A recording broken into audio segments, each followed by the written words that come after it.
పాటు జిమ్ అడిగినారు కదా, ఖచ్చితంగా జిమ్ను ఈ ప్రాంతానికి తీసుకొచ్చే బాధ్యత తీసుకుంటాను కూడా మీ అందరికీ తెలియజేస్తూ, వాలీబాల్ అకాడమీ గర్ల్స్ అని పెట్టినారు.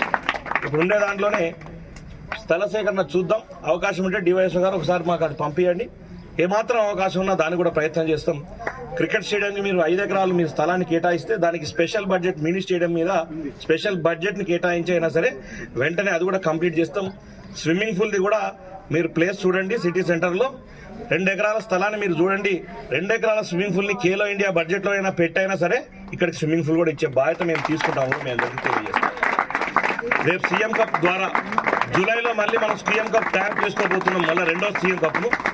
ఆ సీఎం కప్ గతంలో ఎప్పుడు కూడా మండల స్థాయిలో చేసేవాళ్ళం. మనం కాంగ్రెస్ ప్రభుత్వం వచ్చినాక గ్రామ స్థాయి నుంచి సీఎం కప్ను మొదలుపెట్టినాం. గ్రామ స్థాయి నుంచి ఆనిముత్యాలు ఎవరైతే పిల్లలు స్ట్రాంగ్గా ఆడగలిగే శక్తివంతమైన వాళ్ళు గ్రామాలలోనే ఉన్నారు. అటువంటి వాళ్ళందరినీ వెలికి తీసి ఈరోజు వాళ్ళందరూ ఎవరైతే టాప్ ప్లేస్కి వచ్చిన తర్వాత వాళ్ళందరినీ తీసుకొచ్చి అకాడమీలలో జాయిన్ చేయడానికి నూతన అకాడమీలను, కొత్త హాస్టల్ను కూడా తయారు చేయబోతున్నాం. దాంతోపాటు తెలంగాణలో ఇంకొక 2 కొత్త స్పోర్ట్స్ స్కూళ్ళను కూడా ఈరోజు తయారు చేయబోతున్నాం. ఇప్పుడు కరీంనగర్ స్కూల్లో ఉన్నటువంటి 10th క్లాస్ వరకు ఉన్న కరీంనగర్ స్కూల్ని ఇంటర్మీడియట్ తీసుకుపోతున్నాం.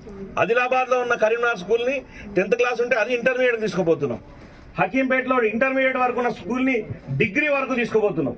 ఇప్పుడు ఇంతవరకు ఇంటర్మీడియట్ అయిపోయిన తర్వాత వాళ్ళు వేరే రాష్ట్రాలకు పోయే పరిస్థితి ఉండే స్పోర్ట్స్ మెన్స్. ఇప్పుడు ఆ పరిస్థితి లేదు, డిగ్రీ వరకు అక్కడే వాళ్ళు కల్పిస్తున్నాం మన ముఖ్యమంత్రి రేవంత్ రెడ్డి గారు మీ అందరికీ తెలియజేస్తాం. దాని తర్వాత 2026 అకాడమిక్ ఇయర్ స్టార్ట్ అయ్యే వరకు యూనివర్సిటీ తెలంగాణలో ఏర్పాటు చేయబోతున్నాం. యూనివర్సిటీ వస్తే ఈ మొత్తం సౌత్ లోనే ఎక్కడ స్పోర్ట్స్ మెన్ యూనివర్సిటీలో జాయిన్ కావాలన్నా తెలంగాణకే రావాల్సిన అవసరం ఉంటుంది. తెలంగాణనే జమ్లను తయారు చేయగలుగుతాం. యూనివర్సిటీ వచ్చిన తర్వాత ఈ స్పోర్ట్స్ మెన్స్ ఎవరైతే ఉన్నారో ఇప్పటి నుంచి వాళ్ళు తయారైన తర్వాత రాబోయే తరంలో దేశానికి కోచ్లు కావాలంటే తెలంగాణ నుంచి పంపించే విధంగా ఒక తెలంగాణ కోచ్లకు ఒక ఫ్యాక్టరీ కర్మాగారంలాగా ఇక్కడ నుంచే ఎంతో మంది కోచ్లు దేశవ్యాప్తంగా విస్తరించే విధంగా తయారు చేయాలన్న ఆలోచనతో ఈరోజు పెద్ద ఎత్తున వారికి కార్యక్రమాలను మొదలు పెట్టినాం. ఈ ప్రభుత్వం వచ్చిన తర్వాత మీ అందరికీ తెలుసు, రాబోయే రోజుల్లో ప్రతి గ్రామంలో కూడా టీకే తెలంగాణ క్రీడా ప్రాంగణాలు ఉన్నాయి. దాదాపు ఒక 6,300 గ్రామాలలో ఒక 2 ఎకరాల దాకా ఉన్నాయి.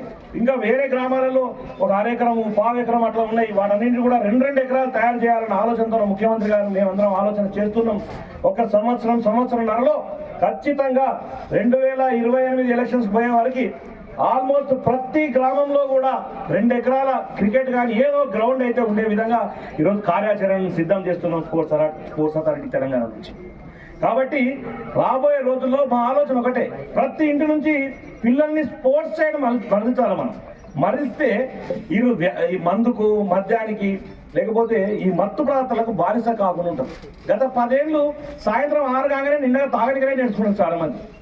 కానీ కలకత్తాకు మేము పోయిన గ్రౌండ్లు చూడడానికి ఆడ చాలా మంచి వ్యవస్థ, నాకు చాలా మంచి నచ్చింది. అది సాయంత్రం 6 గంటలకు కాగానే స్కూల్కి పోయేటోడు స్కూల్కి పోతాడు, కాలేజీకి పోతాడు, కాలేజీ నుంచి ఇంటికి రాగానే ఈ ఆఫీస్ నుంచి వచ్చేటోళ్ళు కూడా 5:30కు రాగానే ఇంట్లో వాళ్ళ పనులన్నీ పెట్టేసుకొని గ్రౌండ్కి వచ్చేస్తారు.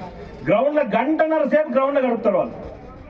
నేను చూసినా, నేను 3 రోజులు అన్ని గ్రౌండ్లను పరిశీలించలేకపోతే ఏమన్నా గేమ్స్ నడుస్తున్నాయంటే ఏం లేదు. రెగ్యులర్గా ఆడేటోడు చక్కగా బ్యాడ్మింటన్ ఆడేటోడు బ్యాడ్మింటన్ ఆడుతుంటాడు, క్రికెట్ ఆడేటోడు క్రికెట్ ఆడుతుంటాడు, ఎవరిని ప్లేయింగ్ వాడు ఆడేటోడు ఆడుతుంటాడు.